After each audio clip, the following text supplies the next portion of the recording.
Assalamu alaikum, class 9. How are you? Hope all of you are fine, safe and sound at your homes.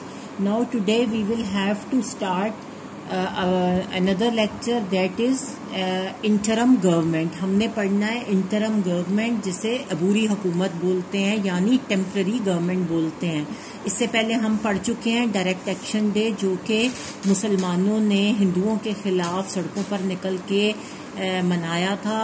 उनके खिलाफ मुजाहरे किए थे, क्योंकि हिंदू चाहते थे कि जब ब्रिटिशर्स जो हैं वो वहाँ सब कॉन्टिनेंट से चले जाएं तो हिंदू मुसलमानों पर राज करें. लेकिन मुसलमानों ने उसके अगेंस्ट सड़कों पर आकर मुजाहरे किए, एहतजाज किए और अपनी बात जो थी वो कांग्रेस के खिलाफ लोगों को बताई, दुनिया को बताई, ख़ास तौर पे ब्रिटिशर्स को बताई. अब हम पढ़ेंगे इंटरम गवर्नमेंट. इंटरम गवर्नमेंट कौन सी गवर्नमेंट होती है?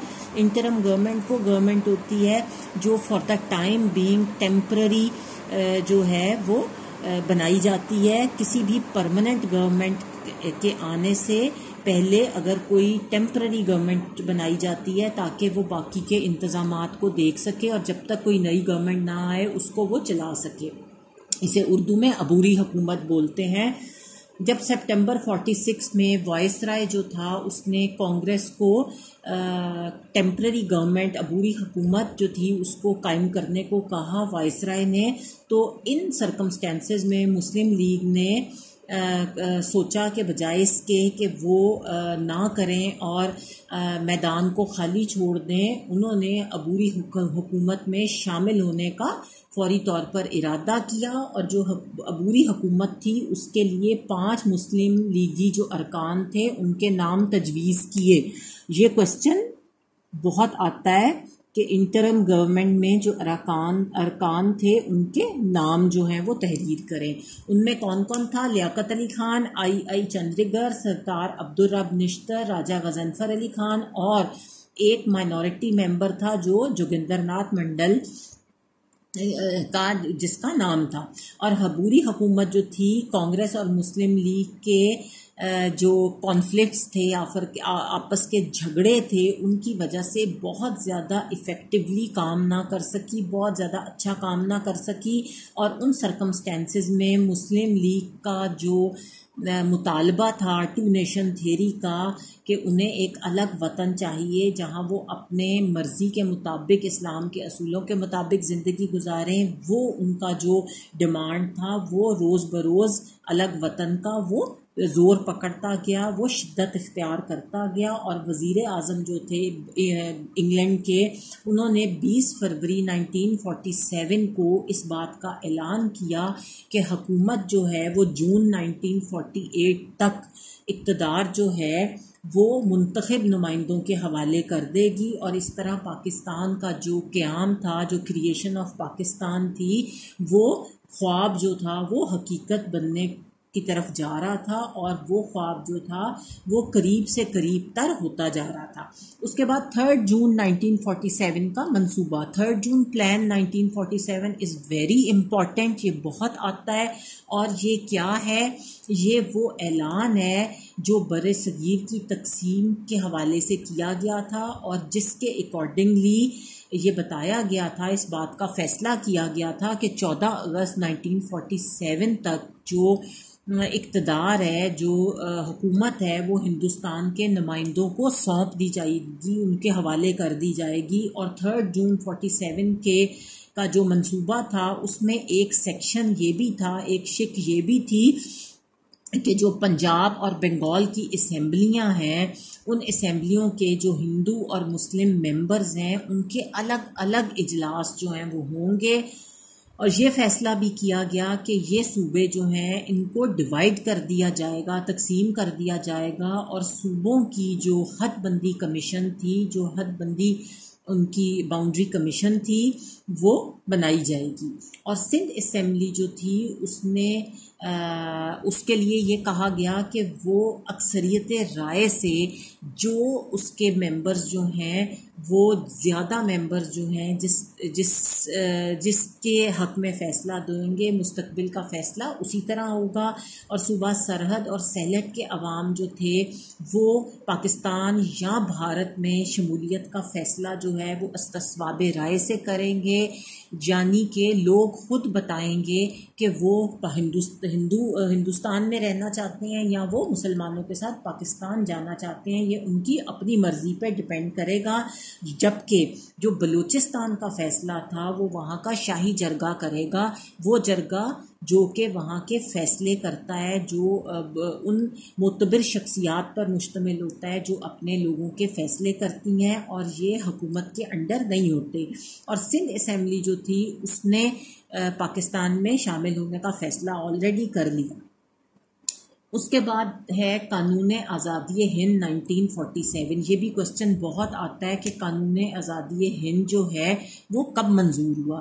तो कानून आज़ादी हिंद जो है, इंडियन इंडिपेंडेंस एक्ट जो है वो 18 जुलाई 1947 को मंजूर हुआ। और 3 जून का जो प्लान था, 3 जून प्लान जो था, उसको प्रैक्टिकली अमली जामा पहनाने के लिए, उसको प्रैक्टिकल फॉर्म में लाने के लिए जो ब्रिटिश पार्लियामेंट थी उसने 18 जून 1947 को कानून आज़ादी हिंद जो था उसको अप्रूव किया और हिंदुस्तान को 2 रियासतों यानी पाकिस्तान और भारत में तकसीम कर दिया। यानी कि ये फ़ैसला हो गया कि 2 रियासतें जो हैं पाकिस्तान और हिंदुस्तान, उसमें सब कॉन्टिनेंट को, हिंदुस्तान को डिवाइड कर दिया जाएगा। और ये जो था, इसको कानून आज़ादी हिंद जो था वो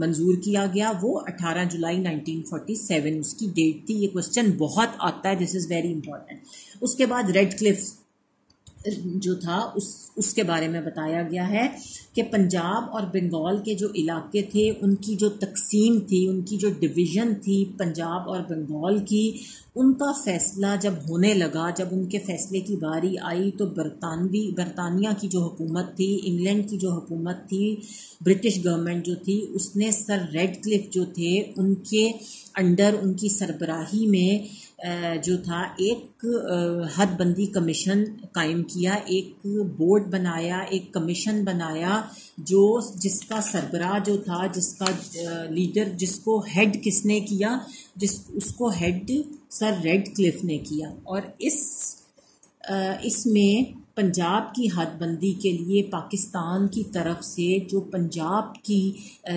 हद मुकर्रर करनी थी उसके लिए पाकिस्तान की तरफ से जस्टिस मुनीर और जस्टिस दीन मोहम्मद शामिल थे। जबकि भारत की जो हदबंदी जो कमीशन कायम किया गया उसमें भारत के जो नुमाइंदे थे, भारत की जिन्होंने नुमाइंदगी की, वो जस्टिस मेहरचंद महाजन और जस्टिस तेजा सिंह थे। और ये सब हजरात जो थे, ये सब लोग जो थे, जजेस जो थे, वो हाई कोर्ट के जजेस थे। ये क्वेश्चन बहुत आता है कि इन जजेस के नाम लिखें जो हदबंदी कमीशन की रिपोर्ट जिन्होंने पेश की, जो हदबंदी कमीशन में शामिल थे। तो ये नाम जो है ये आपको याद होने चाहिए। और जो बंगाल की हदबंदी के लिए पाकिस्तान की तरफ से जब बंगाल की बारी आई तो बंगाल की जो हदबंदी थी, जो लिमिट्स थी, उनके लिए पाकिस्तान की तरफ से जस्टिस अबू साले मोहम्मद इकराम और एस.ए. रहमान शामिल थे। जबकि भारत की तरफ से सी.सी. बसबास और बी.के. मुखर्जी जो थे वो शामिल थे उसमें, जब बंगाल की हदबंदी हुई। तो ठीक है, बंगाल के लिए ये लोग शामिल थे। और तकसीम के वक्त जब डिवीज़न होने लगी तो उस वक्त जो वाइसराय थे और इनका जो अमला था उसने कांग्रेस से मिलकर गठजोड़ करके, कांग्रेस से बाला अपने टर्म्स यूज़ करके, बातचीत करके जो हदबंदी, जो बाउंड्री कमीशन का फ़ैसला था वो खुद ही कर लिया अंदर खाने। और रेड क्लिफ जो था उसको सिर्फ उस वक्त दिखाने के लिए, जिस तरह पपेट होता है ना, पपेट की तरह उसको सिर्फ दस्तखत करने की मशीनरी के तौर पर इस्तेमाल किया। और जबकि फ़ैसला जो था वो बाला जो थे वो कांग्रेस के साथ, वाइसराय और कांग्रेस आपस में कर चुकी थी। इसने सिर्फ एक मशीन के तौर पर, एक रोबोट की तरह सिर्फ उन कागज़ों पर दस्तखत किए।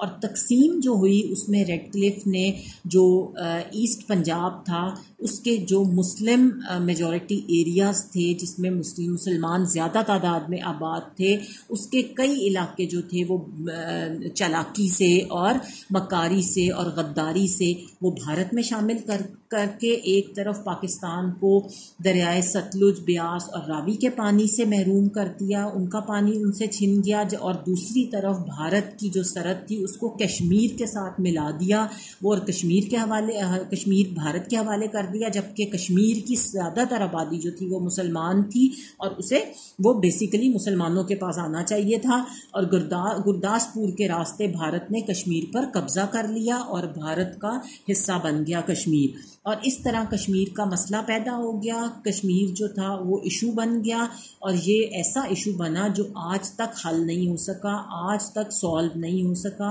आज तक ये बोन ऑफ कंटेंशन है, ये लड़ाई का बायस है। और रेड क्लिफ की जो गलत मंसूबाबंदी थी उसके बायस पाकिस्तान जो था उसको कई मसाइल से दो चार होना पड़ा, बहुत सारे मसले पाकिस्तान को फेस करने पड़े। उसके बाद डॉन ऑफ फ्रीडम, सुबह आज़ादी, पाकिस्तान को आखिरकार आज़ादी मिल गई। और आज़ादी का जो तस्वर था वो आपको पता ही है कि कौमों की ज़िंदगी में बहुत ज़्यादा इम्पॉर्टेंट होता है। कौम जो है, आज़ादी जो होती है वो कौम के लिए सबसे बड़ी जो है वो मुसर्रत की बात होती है। और 14 अगस्त 1947 को 27 रमज़ानुल मुबारक को पाकिस्तान जो था वो दुनिया के नक्शे पर उभरा, दुनिया के नक्शे पर नज़र आया।